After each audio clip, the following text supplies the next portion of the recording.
السلام علیکم۔ آج ہم دیکھیں گے باب صلاۃ المسافر، مسافر کی نماز کا بیان۔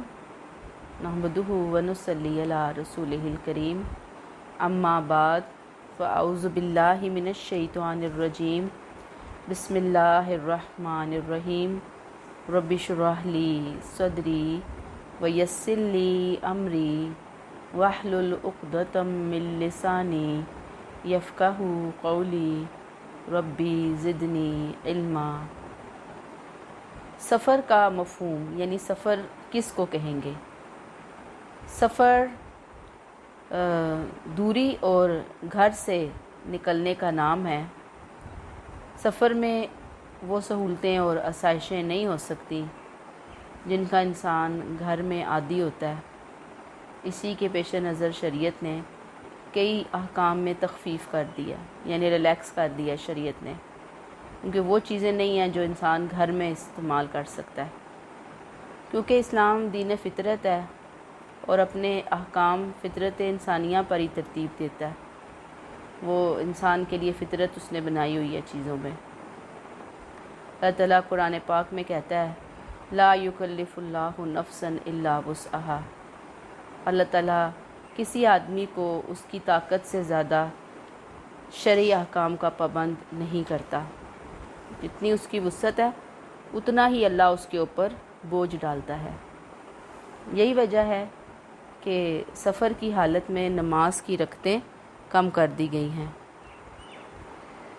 یا ایھا الذین آمنوا اذا ضربتم فی الارض فلیس علیکم جناح ان تقصروا من الصلاۃ۔ اب یہاں پہ عرض ہے، یہ عرض کر لیں، ٹھیک ہے؟ اے ایمان والو، جب تم سفر اختیار کرو تو تم پر کوئی گرفت نہیں کہ تم نماز میں قصر کرو۔ نماز کی رکعتیں کم ہو جاتی ہیں۔ اب یہ رکعتیں کیسے کم ہوتی ہیں؟ فجر کی 2 سنتیں اور 2 فرض ہیں، تو علماء کا اس بات پہ اتفاق ہے کہ فجر کی 2 سنتیں تو پڑھی ہی جائیں گی اور 2 فرض بھی۔ 2 ہی فرض ہیں تو اس کو تو کم نہیں کیا جائے گا، اور سنتیں بھی پڑھنی ہیں۔ موسٹلی علماء اس بات پہ ایگری ہیں۔ اس کے بعد آ جاتی ہے ظہر کی نماز، تو سنتیں چھوڑ دیں، 4 فرض کی جگہ 2 فرض پڑھنے ہیں۔ عصر پہ آ جائے، 4 فرض ہیں، 4 فرض کو 2 فرض میں کنورٹ کر دینا ہے۔ مغرب میں آ جائیں، 3 فرض 3 ہی رہیں گے، اس کو آدھے نہیں کیا جائے گا، اور سنت نفل چھوڑ دیں۔ عشاء میں آ جائیں، سنت نفل نہ پڑھی جائیں، جسٹ 2 فرض پڑھیں گے، 4 2 میں کنورٹ ہو جائیں گے۔ اور کچھ تو کہتے ہیں وتر واجب ہیں، اور کچھ کہتے ہیں وتر واجب نہیں ہے، اس حساب سے پھر نماز کٹ ڈاؤن ہو جائے گی۔ یہ کلیئر ہوگی بات؟ تو یہ نماز کو شارٹ کر دیا گیا ہے سفر میں۔ قصر کا وجوب، اس پر تمام فقہاء کا اتفاق ہے کہ نماز قصر کرنی چاہیے، لیکن کیا قصر واجب ہے یا مستحب؟ اب یہ بات سمجھنے کی ہے ہماری، کہ اگر پوری نماز پڑھیں تو جائز ہوگی۔ امام مالک، امام شافعی، امام احمد رحمہم اللہ علیہم کے نزدیک قصر کی اجازت ہے، لیکن قصر ضروری نہیں۔ یعنی 3 لوگ کہتے ہیں اجازت ہے بٹ ضروری نہیں ہے۔ اگر کوئی انسان پوری پڑھنا چاہے تو اس کو پوری پڑھ لے۔ امام ابو حنیفہ رحمۃ اللہ علیہ قصر کو واجب کہتے ہیں، پوری نماز پڑھنا ان کے مسلک میں جائز نہیں۔ دلائل امام ابو حنیفہ کے ساتھ ہیں۔ مسلم نے حضرت عمر رضی اللہ تعالیٰ عنہ سے روایت کیا ہے کہ حضور صلی اللہ علیہ وآلہ وسلم حضور صلی اللہ علیہ وآلہ وسلم نے فرمایا کہ یہ ایک صدقہ ہے جو اللہ نے تم پر کیا ہے، بس اس کا صدقہ قبول کرو۔ یعنی قصر صدقہ ہے، اللہ کا گفٹ ہے، انعام ہے، اس کا یہ انعام، یہ صدقہ قبول کرو۔ ظاہری بات ہے کہ جب اللہ نے کیا ہے تو پھر اس میں ہم اتنا نیک بننے کی کیا ہم اس میں شو کریں کہ جی ہم بڑے نیک ہیں، ہم تو پوری پڑھیں گے. یہ اللہ نے دیا ہے نا گفٹ، تو اس کو لے لینا چاہیے خوشی خوشی. الحمدللہ اس نے آسانی کیا، اجر وہ اتنا ہی لکھے گا. 2 پڑھیں گے تو اجر تو 4 کا ملنا ہے نا. سنتے نفل نہیں پڑھیں گے سفر میں، ان کا بھی اجر مل جانا ہے، کیونکہ ہم عام روٹین میں پڑھنے کے عادی ہوتے ہیں. تو وہاں پہ جا کر نہیں پڑھیں گے، سفر ہے اللہ نے آسانی کیا، مل جائے گا اجر انشاءاللہ تعالی. حکم وجوب کا فائدہ دیتا ہے. دوسرے یہ کہ حضرت ابن عمر رضی اللہ تعالیٰ عنہ کا یہ قول ہے کہ اللہ تعالیٰ نے نبی کریم صلی اللہ علیہ وسلم کے ذریعے تم پر نماز فرض کی. حضر میں 4 رکھتے ہیں اور سفر میں 2 رکھتے ہیں. حضر یعنی جہاں پہ ہم رہائش پذیر ہوتے ہیں جس علاقے میں. اس سے معلوم ہوا کہ سفر میں اصل فرضیت ہی 2 رکعت ہوتی ہے، اس پر اضافہ ناجائز ہوگا. یہ وجوب کی بات آ گئی.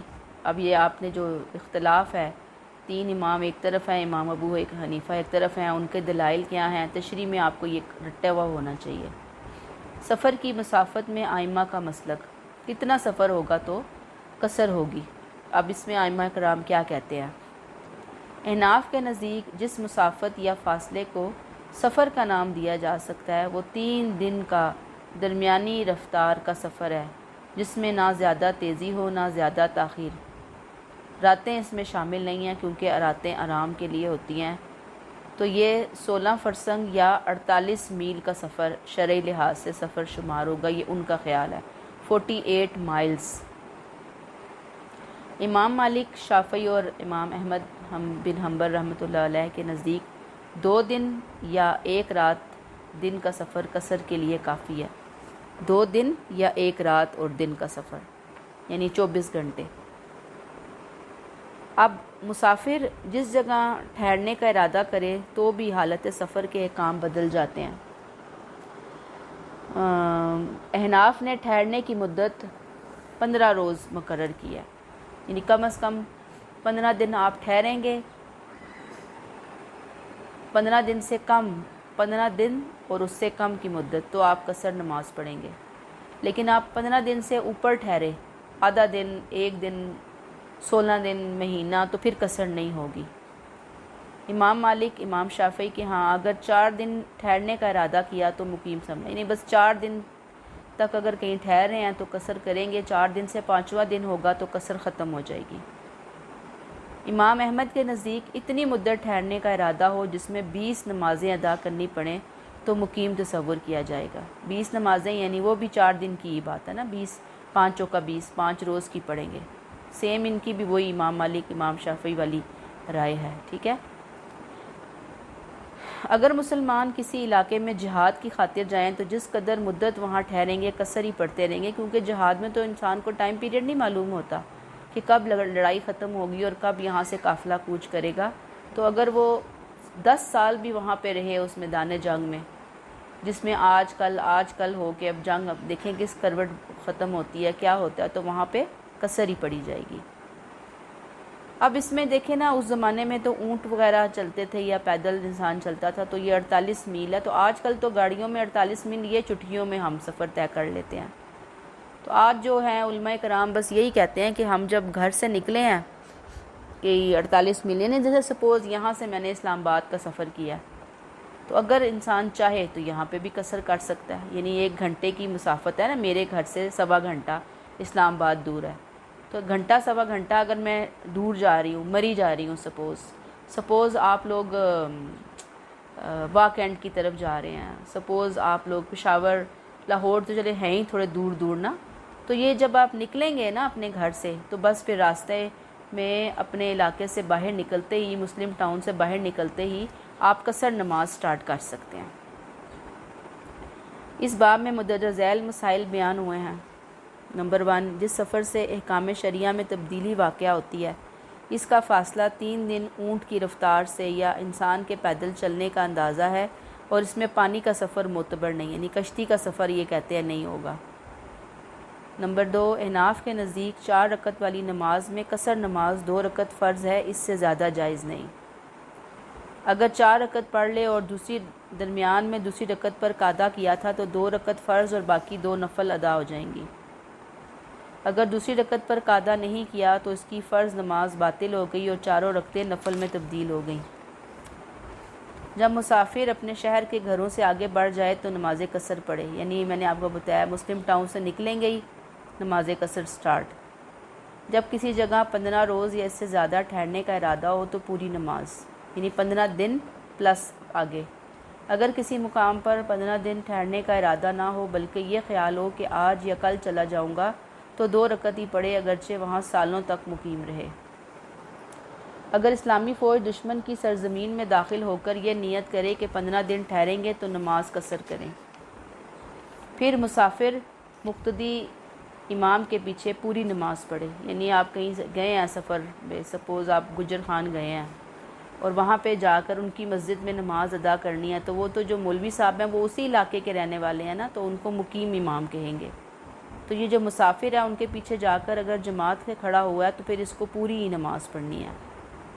اگر امام کوئی فوت شدہ نماز پڑھا رہا ہے اور مسافر اس کی ابتدا میں وقتی نماز پڑھنا چاہتا ہے تو اس کی نماز جائز نہیں ہوگی۔ ظاہری بات ہے کہ اس نے اپنی ظہر پڑھنی ہے اور امام فجر کوئی پڑھا رہے ہیں، یا اس نے اپنی عصر پڑھنی ہے، امام صاحب کوئی فوت ہوئی ہوئی قضا ظہر پڑھا رہے ہیں، تو نماز جائز نہیں ہوگی۔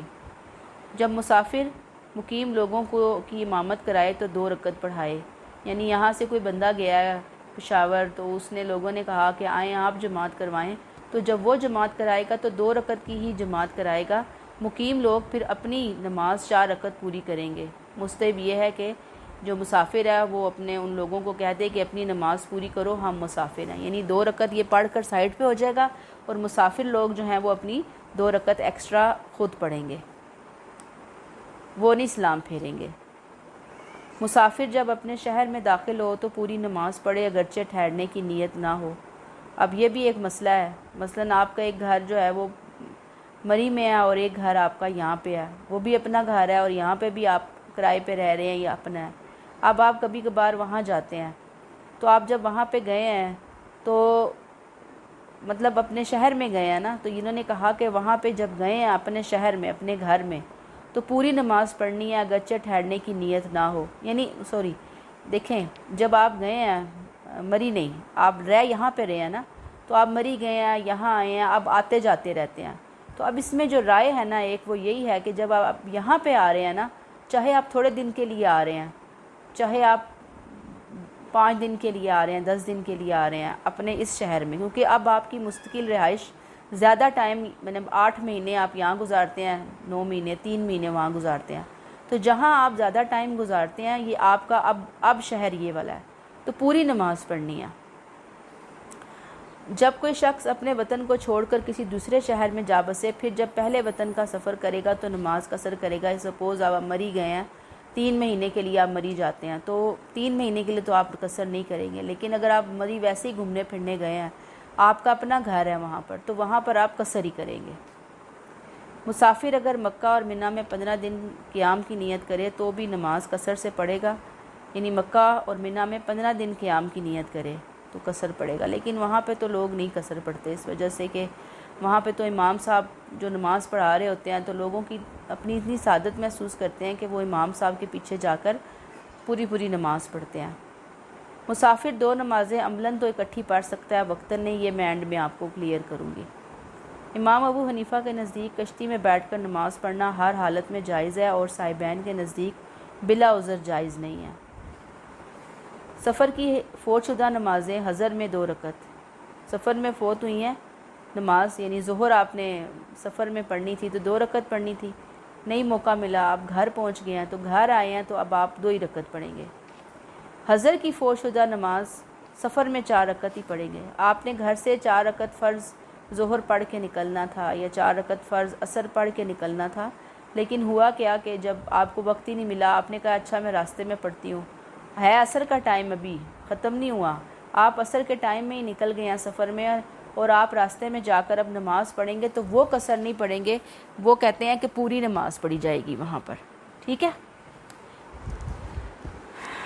اچھا یہ فوت شدہ نماز ہے، باقی تو آپ قصر ہی کر لیں گے۔ گناہ کی خاطر سفر کرنے والا اطاعت گزار مسافر کی مانند ہے، یعنی نماز قصر کرنے کی رخصت دونوں کے لیے برابر ہے، یعنی کوئی گناہگار ہے یا نیک ہے، دونوں ہی قصر کی سہولت سے فائدہ اٹھائیں گے۔ اب آگے آ جاتے ہیں ہم۔ السفر الذی یتغیر بہ الاحکام، سفر وہ ہے جس سے احکام شریعت بدل جاتے ہیں۔ ان یقصد الانسان موضعا بینہ و بین المقصد، کہ انسان ارادہ کرے ایسی جگہ جانے کا کہ اس کے اور اس کی منزل مقصود کے درمیان فاصلہ ہو۔ مسیرۃ ثلاثۃ ایام بسیر الابل و مشی الاقدام، 3 دن کی مسافت ہو اونٹ کی رفتار یا پیدل چلنے کے لحاظ سے۔ ولا یعتبر فی ذلک بالسیر فی الماء، اور اس میں بارے میں پانی کے سفر کا اعتبار نہیں ہے۔ اب اس کی تشریح دیکھ لیجئے کہ سفر کی وجہ سے جن شرعی احکام میں تبدیلی واقع ہوتی ہے وہ یہ ہے: رمضان میں روزہ چھوڑنے کی اجازت ہوتی ہے، 4 رکعت نماز 2 رکعت بن جاتی ہے، موزوں پر مسح کی مدت 3 دن رات ہو جاتی ہے، جمعے اور عیدین کی نمازیں لازم نہیں رہتی۔ پھر انہوں نے کہا ہے عورت 3 دن کا سفر بغیر محرم کے نہیں کر سکتی، یہ میں آپ کو پیچھے بھی کلیئر کر چکے ہوں۔ اب سفر کی مقدار، احناف کے نزدیک جس سفر سے شرعی احکام بدل جاتے ہیں اس کی مسافت کا اندازہ 3 دن کے پیدل چلنے یا اونٹ کی درمیانی رفتار سے لگایا جاتا ہے۔ اگر سفر اس سے کم ہے تو قصر کی اجازت نہیں ہے۔ امام محمد نے سند صحیح کے ساتھ کتاب الاثار میں علی بن ربیع سے روایت کیا کہ انہوں نے حضرت عبداللہ بن عمر سے پوچھا کہ کتنی مسافت پر قصر کرنا چاہیے؟ آپ نے کہا کہ کیا تم سویدہ نامی مقام کو جانتے ہو؟ علی بن ربیع نے کہا میں نے یہ جگہ نہیں دیکھی۔ عمر رضی اللہ تعالیٰ عنہ انہوں نے کہا کہ وہ 3 دن رات کی مسافت پر ہے، جب ہم اس جگہ کا قصد کریں گے تو قصر کریں گے۔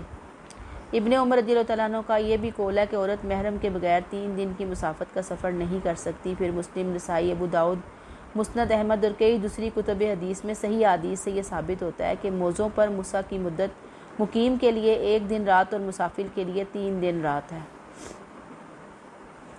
پھر ایک مسلم کے جو الفاظ ہیں کہ رسول صلی اللہ علیہ وسلم نے مسافر کے لیے موزوں پر مسح کی مدت 3 دن رات اور مقیم کے لیے 1 دن رات مقرر کی ہے۔ ان تمام آثار و احادیث سے حنفیہ نے یہ اندازہ کیا ہے کہ 3 دن کا معتدل سفر سے رفتار سے سفر ہی شرعی حیثیت سے معتبر سفر ہے جس پر شریعت نے احکام کی بنیاد رکھی ہے۔ امام مالک، امام شافعی اور امام احمد کے نزدیک 2 دن یا 1 دن رات کی مسافت کو سفر کہتے ہیں، 24 گھنٹے یعنی کہ۔ پھر خشکی، بحری اور فضائی سفر۔ خشکی کے سفر کو بحری اور فضائی سفر پر قیاس میں نہیں لایا جائے گا، بلکہ ہر نوعیت کے سفر کا الگ الگ حساب کیا جائے گا۔ مثال کے طور پر کوئی شخص اپنے گھر سے کسی دوسرے مقام کی طرف جا رہا ہے جہاں خشکی کے راستے 3 دن میں، سمندر کے راستے 2 دن میں اور فضائی راستے 1 دن میں پہنچ سکتے ہیں، تو علماء حنفیہ کے نزدیک صرف خشکی کے سفر میں ہی قصر کیا جائے گا، باقی سفروں میں نہیں۔ دوسرے الفاظ میں یہ سمجھنا چاہیے کہ علماء احناف مسافت سفر کا اندازہ اس کی طوالت یا پیمائش سے نہیں بلکہ سفر میں صرف ہونے والے وقت سے لگاتے ہیں۔ ٹھیک ہے، آگے عربک کی طرف آ جائیے۔ وفرض المسافر عندنا فی کل صلاۃ رباعیۃ رکعتان، اور ہمارے نزدیک مسافر کے لیے فرض ہر 4 رکعت والی نماز میں 2 رکعت ہی ہیں۔ ولا تجوز لہ زیادۃ علیہما، اور اس سے زیادہ پڑھنا اس کے لیے جائز نہیں ہے۔ فَإِن صَلَّى أَرْبَعًا، اور اگر اس نے نماز پڑھی ہے 4 رکعتیں، وقت قعد فِي الثَّانِيَةِ مقدار التشہد، اور وہ 4 کے بعد 4 رکعت کی نیت کر کے 2 رکعت میں بیٹھا ہے، اتحیات اور تشہد وغیرہ اس نے پڑھا ہے، اجزأتہ، تو کافی ہو گئی اس کی رکعتانی 2 رکعتیں، ان فرضی ہی اس کے فرض کی، وکانت الاخریان لہ نافلۃ، اور آخری 2 جو رکعتیں ہیں وہ نفل شمار ہوں گی، یعنی 4 فرض اس نے پڑھ ہی لیے اور درمیان میں وہ بیٹھ گیا تشہد کی مقدار، تو پہلی 2 فرض اور باقی 2 نفل ہوں گی۔ وَإِن لَمْ يَقُعْدْ فِي الثَّانِيَةِ مِقْدَارَ التَّشَہُّدِ، لیکن اگر وہ دوسری رکعت کے بعد تشہد کی مقدار یعنی اتحیات وغیرہ پڑھنے کے لیے نہیں بیٹھا اور وہ تیسری رکعت چوتھی رکعت ایسے ہی پڑھ گیا، پھر رکعتین اولیین بطلت صلاتہ، پہلی 2 رکعتوں میں وہ نہیں بیٹھا تو اس کی نماز ہی باطل ہو گئی، تحولت صلاتہ نفلاً، اور اس کی نماز فرض نماز جو ہے وہ نفل میں چلی گئی۔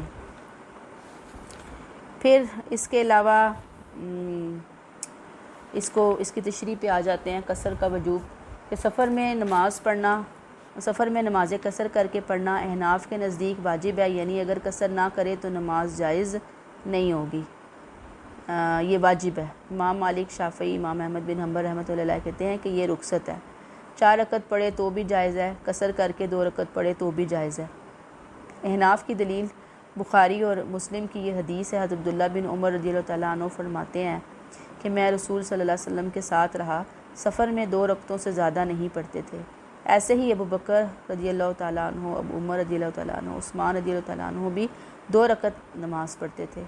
مسلم نے حضرت عمر سے رضی اللہ تعالیٰ عنہ سے رسول صلی اللہ علیہ وسلم کا یہ ارشاد نقل کیا کہ یہ ایک صدقہ ہے جو اللہ نے تم پر کیا، اس کا صدقہ قبول کرو۔ اب یہ ساری آپ نے روایتیں زبانی رٹا لگانی ہیں۔ پھر مسلم میں عبداللہ بن عمر کا یہ قول ہے کہ اللہ نے تم پر نبی کی زبان پر حضر میں 4 رکعتیں اور سفر میں 2 رکعتیں فرض کی ہیں۔ رسول صلی اللہ علیہ وسلم کا ہمیشہ کا عمل اور خلفائے ثلاثہ کا دائمی عمل اس بات کا ثبوت ہے کہ قصر کرنا سفر میں واجب ہے۔ اسی طرح رسول صلی اللہ علیہ وسلم کا یہ فرمان ہے کہ اللہ کا صدقہ قبول کر لو، یہ امر ہے اور امر وجوب کو ثابت کرتا ہے، یعنی واجب ہے۔ پھر یہ کہ سفر کی نماز فرض ہی 2 رکعت ہوئی تھی، لہٰذا اس پر اضافہ غیر مشروع ہوگا۔ اب عربک ٹیکسٹ کی طرف آ جائیے۔ ومن خرج مسافرا صلی رکعتین، جب مسافر گھر سے نکلے گا 2 رکعتیں نماز پڑھے گا۔ اضافہ رکع بیوت المصری، جب وہ اپنے شہر کے گھروں سے جدا ہوگا۔ ولا یزال علی حکم المسافر حتی ینوی الاقامۃ فی بلدۃ 15 یوما، اور وہ ہمیشہ مسافر کے حکم میں ہی رہے گا جب تک کہ وہ کسی جگہ پر 15 دن یا اس سے زیادہ ٹھہرنے کی نیت نہ کر لے۔ فیلزمہ الاتمام، تو پھر اس پر اگر وہ 15 دن ٹھہرتا ہے تو اس پر نماز پوری کرنا لازم آتا ہے۔ فَإِنْ نَوَى الْإِقَامَةَ أَقَلَّ مِنْ ذَلِكَ، لیکن اگر اس نے 15 سے کم کی نیت کی ہے، لم یتم، نہ پوری کرے، نماز پوری نہیں پڑے گا۔ وَمَنْ دَخَلَ وَلَمْ يَنْوِ أَنْ يُقِيمَ فِيهِ 15 يَوْمًا، اور اگر وہ کہیں داخل ہوا کسی جگہ پر، جیسے میدان جنگ میں یا کسی علاقے میں گیا ہے، ایسی نوعیت ہے، جاب ہے یا کوئی بیمار ہے، اسے کچھ پتہ نہیں مجھے کتنا ٹائم ٹھہرنا ہے، 2 دن، 10 دن، 15 دن، مہینہ، 2 مہینے، سال، 10 سال، اس نے وہاں پہ 15 دن ٹھہرنے کی نیت نہیں کی۔ وَإِنَّمَا يَقُولُ غَدًا أَخْرُجُ أَوْ بَعْدَ غَدٍ أَخْرُجُ، وہ ہمیشہ یہی کہتا رہا کہ کل نکلوں گا یا میں پرسوں نکلوں گا۔ حَتَّى بَقِيَ عَلَى ذَلِكَ سِنِينَ، یہاں تک کہ اس حالت میں کئی سال گزر گئے۔ صلی رکعتین، تو 2 رکعتیں ہی پڑھے گا۔ وَإِذَا دَخَلَ الْعَسْكَرُ فِي أَرْضِ الْحَرْبِ، اور جب کوئی لشکر کسی دارالحرب میں جنگ والی جگہ پہ داخل ہوگا، فَنَوَوْا، تو وہ نیت کریں اقامت 15 یوماً، تو 15 دن ٹھہرنے کی، وہ داخل ہو 15 دن قیام کی نیت کر لیں، تو وہ کیا کریں گے؟ لم یتم الصلاۃ، تو نماز پوری نہ پڑھیں گے۔ یہ اب ان کی رائے ہے، ٹھیک ہے۔ آگے ہم آ جاتے ہیں اس کی تشریح کے اوپر۔ سفر میں قیام کی مدت، مسافر جب کسی مقام پر 15 دن ٹھہرنے کی نیت کرے تو اسے نماز پوری ادا کرنی چاہیے۔ اس سے کم مدت کے لیے اقامت کی صورت میں قصر کرے گا۔ یہ حنفیہ کا مسلک ہے۔ امام مالک اور امام شافعی کے نزدیک 4 دن کے قیام کی نیت سے بھی مقیم سمجھا جائے گا، اور امام احمد کہتے ہیں کہ اگر اتنے دن قیام کی نیت کرے جس میں 20 یا اس سے زائد نمازیں ادا کرنا پڑیں تو مقیم ہوگا۔ مدت اقامت کے متعلق رسول صلی اللہ علیہ وسلم سے کوئی صحیح حدیث منقول نہیں ہے۔ رسول صلی اللہ علیہ وسلم فتح مکہ کے موقع پر مکہ میں 15 اور بعض روایات کے مطابق 19 دن تک رہے، لیکن قصر کرتے رہے کیونکہ حالات ایسے تھے کہ قیام غیر یقینی تھا۔ احناف نے عبداللہ بن عمر رضی اللہ تعالیٰ عنہ کے عمل کو دلیل بنایا ہے۔ امام محمد نے ان سے نقل کیا ہے کہ جب وہ 15 دن ٹھہرنے کی نیت کر لیتے تو نماز پوری پڑھا کرتے تھے۔ پھر دارالحرب میں مسلمان فوج اگر 15 دن سے زائد ٹھہرنے کی نیت بھی کرے تو نماز قصر پڑھیں گے کیونکہ حالات غیر یقینی ہیں، اور آدمی یہ خیال کرے کہ کل چلا جاؤں یا پرسوں، چاہے کئی سال تک یہ کیفیت رہے تو نماز قصر پڑھی جائے گی۔ دارالحرب والا تو 15 دن ٹھہرنے کی نیت بھی کر لے تب بھی قصر کرے گا۔ باقی بندے کہیں پہ گئے ہیں، ڈیفینیٹ نہیں ہے وہاں پہ ٹھہرنا، حالات غیر یقینی ہے، تو بے شک 10 سال بھی رہیں قصر کریں گے۔ سنن نسائی اور مسند احمد میں ہے کہ ابن عمر 6 ماہ تک آذربائیجان میں مقیم رہے کیونکہ برف باری نے راستے بند کر دیے تھے۔ آپ اس تمام عرصے میں قصر نماز پڑھتے رہے۔ غزوہ تبوک میں رسول صلی اللہ علیہ وسلم نے 20 دن قیام کیا لیکن نماز قصر ادا فرمائی۔ آگے آ جائیے پھر عربک کی طرف۔ وَإِذَا دَخَلَ الْمُسَافِرُ فِي صَلَاةِ الْمُقِيمِ، اگر کوئی مسافر مقیم کی نماز میں شامل ہوا، مع بقاء الوقت، کہ باقی رہنے والا وقت تھا، ظہر کے وقت داخل ہوا، ابھی ظہر کا ٹائم تھا، عصر کا وقت تھا، عصر کا ٹائم تھا، اتم الصلاۃ، تو پوری نماز پڑھے۔ یعنی کہ جب ظاہری بات ہے کہ مسافر کسی مقامی شخص کے پیچھے، امام صاحب کے پیچھے نماز پڑھ رہا ہے تو پھر پوری پڑھے گا۔ وَإِن دَخَلَ مَعَهُ فِي فَائِتَاتِ، لیکن اگر امام صاحب جو ہیں مقامی وہ کوئی فوت نماز پڑھ رہے ہیں لم تجز صلاتہ خلفہ، تو اس مسافر کی نماز اس کے پیچھے نہیں ہوگی۔ یہ میں پیچھے آپ کو کلیئر کر کے آئی ہوں۔ وَإِذَا صَلَّى الْمُسَافِرَ بِالْمُقِيمَيْنِ صَلَّى رَكَعَتَيْنِ، اور جب اگر نماز پڑھے کوئی مسافر، پڑھائے مسافر مقامی لوگوں کو، تو نماز پڑھائے گا رکعتین 2 رکعتیں، وسلم اور سلام پھیرے گا۔ ثم اتم المقیمون صلاتہم، اور مقامی لوگ جو ہیں وہ اپنی نماز پوری کریں گے، باقی 2 رکعت یا 1 رکعت ہے، 2 رکعت ہیں، 2 رکعت ہے، 3 تو وہ فرض پوری ہی پڑے گا نا۔ وَيَسْتَحِبُّ لَهُ، اور اس کے لیے مستحب ہے مسافر کے لیے، اذا سلم یقول لهم اتموا صلاتکم فإن قوم سفر، جب مسافر کسی مقامی کو نماز پڑھائے گا مقامی لوگوں کو، تو وہ 2 رکعت کے بعد جب سلام پھیرے گا تو وہ مقامیوں کو کہے کہ تم لوگ اپنی نماز پوری کر لو، ہم تو مسافر ہیں۔ پھر اس کو دیکھ لیں ذرا آگے، مسافر کی مقیم امام کے پیچھے نماز۔ مقیم امام کے پیچھے مسافر مقتدی پوری نماز پڑھے۔ امام مالک نے موطا میں نقل کیا ہے کہ عبداللہ بن عمر رضی اللہ تعالیٰ عنہ حج کے موقع پر مکہ میں امام کے پیچھے پوری نماز پڑھتے، اکیلے پڑھتے تو 2 رکعت پڑھتے تھے۔ پھر مقیم امام کے پیچھے مسافر مقتدی فوت شدہ نماز ادا کرنا چاہے تو اس کی نماز جائز نہ ہوگی، کیونکہ امام کی نماز 4 رکعت ہوگی جبکہ مقتدی کی نماز صرف 2 رکعت ہوگی، جبکہ دونوں نمازوں کی نوعیت مختلف ہونے کی وجہ سے مقتدی کی نماز باطل ہوگی۔ پھر ایک اور مسئلہ ہے کہ مسافر جب سفر سے واپس اپنے شہر میں داخل ہو جائے تو اسے پوری نماز ادا کرنی ہے، اگرچہ وہاں قیام کا ارادہ نہ ہو۔ اچھا، اس کی پہلے عربک دیکھ لیتے ہیں ہم۔ وَإِذَا دَخَلَ الْمُسَافِرُ مِصْرَهُ، جب مسافر اپنے شہر میں داخل ہو، تم الصلاۃ، تو اپنی نماز پوری کرے گا، وَإِلَّمْ يَنْوِ الْإِقَامَةَ، جبکہ وہ اقامت کا ٹھہرنے کا ارادہ نہ کرے۔ وَمَنْ كَانَ لَهُ وَطَنٌ، اگر اس کا کوئی وطن ہے، فَانْتَقَلَ عَنْهُ، تو وہ اس سے منتقل ہو گیا ہے، وَاسْتَوْطَنَ غَيْرَهُ، اور اس نے اس کے علاوہ اپنا کوئی وطن بنا لیا، جیسے بہت ساری بچیاں مری سے وہ کر کے گھر چھوڑ کے یہاں پہ آتی ہیں، اب نیا وطن بنا لیتی ہیں یہاں پر۔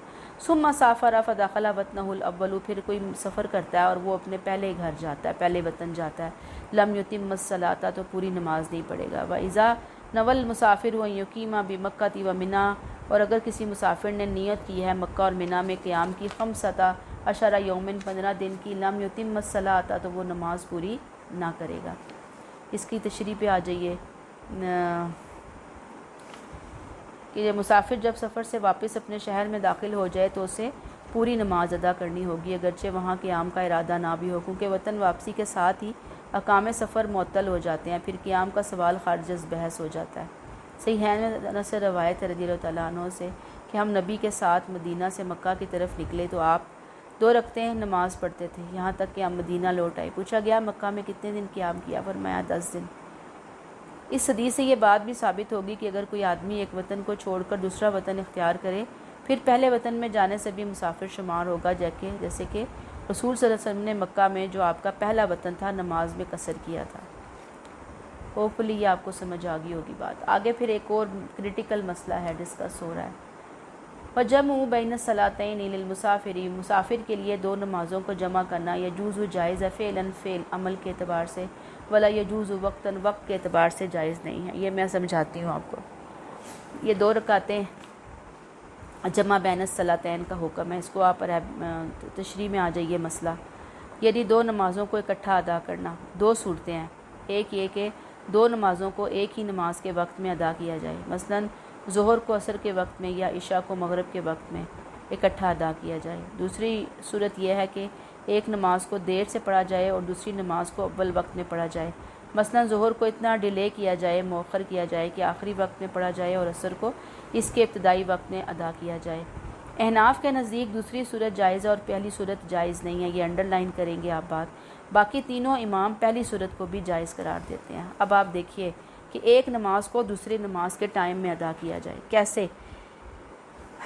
ظہر کی نماز پڑھ کر، سپوز 12:30 بجے ظہر کا ٹائم ہو جاتا ہے، آپ ظہر کی نماز پڑھیں، ساتھ ہی نماز پڑھ کے فرض اور قصر بھی ہے، ٹھیک، مسافر ہے نا، قصر ہے، ظہر ہو گئی، آپ نے 2 پڑھ لیے، ساتھ ہی آپ عصر پڑھ لیں، 12:45 بجے آپ دونوں نمازوں سے فارغ ہیں۔ اب شام 7 بجے تک آپ فارغ ہیں نمازوں سے، آپ نے کہیں ٹریول کرنا ہے، جہاں جانا ہے آنا ہے، یہ اللہ کی طرف سے رخصت مل گئی ہے، یا آپ ظہر کو ڈیلے کریں اور آپ اس کو لے آئے شام 5:30 بجے تک، 5:45 بجے تک، 6 بجے تک، پہلے آپ ظہر پڑھیں 2 رکعت اور پھر آپ عصر پڑھیں، یہ آپ نے ظہر کو عصر کے ساتھ ملا دیا یا عصر کو ظہر کے ساتھ ملا دیا، ایسے ہی سیم مغرب اور عشاء اور عشاء اور مغرب، لیکن یہاں پر عصر اور مغرب نہیں ملا سکتے، یعنی ظہر اور عصر کو ملائیں گے یا مغرب اور عشاء کو ملائیں گے، اسے بولتے ہیں جمع بین الصلاتین۔ حنفیہ اس کو صرف ایک صورت میں جائز قرار دیتے ہیں، وہ کیا ہے؟ وقت کے اعتبار سے، کہ ظہر کو اتنا ڈیلے کریں، سپوز جیسے کہ دونوں مسالک کے نزدیک ظہر کا جو اینڈ ٹائم ہے وہ مختلف ہے، اب سپوز جیسے کہ آج کل 3:50 کے اوپر عصر کا ٹائم سٹارٹ ہوتا ہے، تو یہ کہتے ہیں حنفیہ، سپوز میں ایک بات کر رہی ہوں کہ 3:40 پہ آپ ظہر پڑھیں، 50 تک آپ کی ظہر مکمل ہوگی، ساتھ ہی عصر سٹارٹ ہو جائے گی، تو وہاں سے آپ 3:50 کے بعد عصر پڑھ لیں، یعنی ایسے آپ اس کو جوڑ سکتے ہیں، دوسری طرح نہیں جوڑ سکتے، جبکہ باقی تینوں امام کہتے ہیں کہ نہیں، ظہر کے درمیان عصر اور عصر کے درمیان ظہر پڑھ سکتے ہیں، مغرب میں عشاء اور عشاء میں مغرب، ٹھیک ہے؟ تو یہ اپنے اپنے مسلک کو دیکھیں، بہرحال یہ سہولت ہے، بہت بڑی سہولت ہے، سفر میں جو لوگ ہوتے ہیں ان کے لیے بڑی ہی سہولت ہے، اور یہ جمع بین الصلاتین جو ہے نا، یہ گھر میں بھی بعض دفعہ اجازت ملتی ہے، مثلا بہت بندہ بیمار ہے، کوئی بہت افراتفری ہے، کوئی ایسا فنکشن ہے، کوئی ایسی اللہ معاف کرے کہ آپا دھاپی ہے کہ انسان کو پتہ ہے کہ میری ظہر نکل جانی ہے، میری عصر نکل جانی ہے، یہ اتنا کراؤڈ ہوگا، اتنا ہجوم ہوگا، میری اتنی زیادہ مصروفیت ہوگی، یا میں راستے میں جیسے کالج بچیاں گئی ہوتی ہیں، چھٹی ہوتی ہے، وہ گھر پہنچتے پہنچتے سردیوں میں عصر ظہر کا ٹائم ہی نکل جاتا ہے، اب وہ بندہ کہتا ہے میں کیا کروں، تو وہاں پر پھر آپ ظہر 2 نمازیں قصر نہیں کریں گے، لیکن 2 نمازوں کو آپ اتنی جہاں پہ بہت ایمرجنسی کے حالات ہوں وہاں پہ آپ 2 نمازوں کو اکٹھا کر سکتے ہیں۔ حنفیہ اس کو جائز قرار نہیں دیتے، لیکن باقی امام اس کو جائز قرار دیتے ہیں۔ بخاری میں انس سے روایت ہے کہ جب رسول صلی اللہ علیہ وسلم سورج کے ڈھلنے سے پہلے کسی سفر پر روانہ ہوتے تو ظہر کو عصر تک مؤخر کر دیتے، پھر اتر پڑتے اور دونوں نمازوں کو اکٹھا ادا فرماتے۔ اس حدیث سے یہ معلوم ہوتا ہے کہ جمع صورتاً ہوتی تھی، حقیقت میں یہ دونوں نمازیں اپنے اپنے وقت میں ہی ادا کی جاتی تھی، یہ ان کی رائے ہے، ٹھیک ہے؟ مسلم کی ایک اور حدیث ہے کہ یہ والے جو الفاظ ہیں کہ آپ صلی اللہ علیہ وسلم جب سفر میں دونوں نمازوں کو جمع کرنے کا ارادہ کرتے تو ظہر کو مؤخر کر دیتے تھے۔ ان دونوں حدیثوں سے زیادہ واضح حضرت عبداللہ بن مسعود کی حدیث ہے، جسے بخاری، مسلم، ابو داؤد اور طحاوی نے روایت کیا ہے۔ وہ کہتے ہیں کہ میں نے نبی کریم صلی اللہ علیہ وسلم کو کوئی نماز اس وقت کے علاوہ پڑھتے نہیں دیکھا سوائے حج کے موقع پر، کہ آپ نے حج پر ہی مغرب اور عشاء کو ایک ہی وقت میں ادا فرمایا اور اگلے دن صبح کی نماز بھی بغیر وقت کے ادا فرمائی۔ ظاہری بات ہے کہ یہ حنفی جو ہیں، یہ اسکول آف تھاٹ جن کو ہم پڑھ رہے ہیں، یہ حنفیوں کو ریپریزنٹ کر رہا ہے، تو اہل حدیث جو ہیں ان کے پاس پھر اپنی چیزیں ہوتی ہیں۔ اس سے معلوم ہوا کہ حج کے علاوہ کوئی بھی نماز وقت کے علاوہ جائز نہیں ہے۔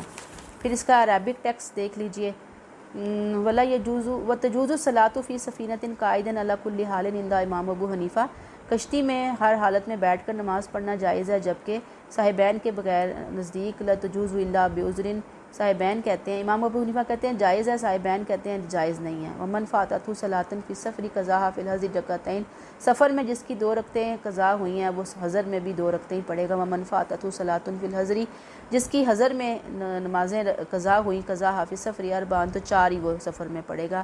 والعاصی والمطیع فی السفر فی رخصۃ سواء، سفر میں ایک گناہگار اور اطاعت گزار ان کو وہ بالکل سیم ہے۔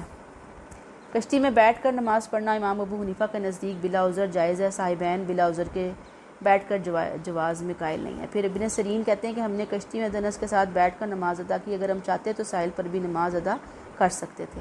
پھر نماز قصر کرنے کے لیے سفر کا مقصد معتبر نہیں، سفر جس مقصد کی بھی خاطر ہو، چاہے وہ گناہ ہے یا ثواب، سفر کے احکام لاگو ہوں گے۔ نماز میں قصر اور موضوع پر 3 دن رات تک مسے کی اجازت ہوگی، یہ حناف کے نزدیک ہے، کیونکہ سفر میں آیات اور حدیث بلا قید وارد ہوئی ہیں۔ قرآن میں کہتے ہیں ومن کان مریضا او علی سفر فعدۃ من ایام اخر، کہ اگر کوئی شخص مریض ہو یا سفر میں ہو تو دوسرے دنوں میں روزے رکھے۔ اس میں کوئی ایسی شرط نہیں ہے کہ گناہ کی خاطر سفر میں شریعت کے احکام نافذ نہیں ہوں گے۔